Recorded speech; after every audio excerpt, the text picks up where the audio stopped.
بسم اللہ الرحمن الرحیم۔ بسم اللہ الرحمن الرحیم۔ کسی کے گھر میں داخل ہوتے وقت اجازت لینے کا طریقہ۔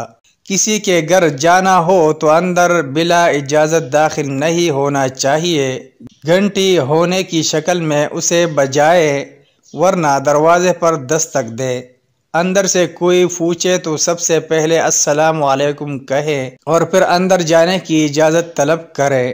3 مرتبہ گھنٹی بجانے یا دستک دینے پر بھی اگر کوئی دروازہ نہ کھولے تو کبیدہ خاطر ہوئے بغیر واپس چلے جائے۔ تعلیم نبی صلی اللہ علیہ وسلم یہی ہے۔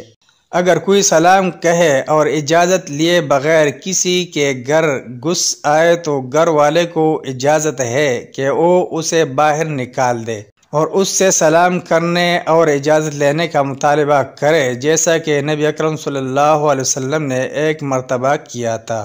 دستک دینے پر اگر اندر سے کوئی پوچھے کون تو یہ نہ کہے میں ہوں، بلکہ اپنا نام لینا چاہیے۔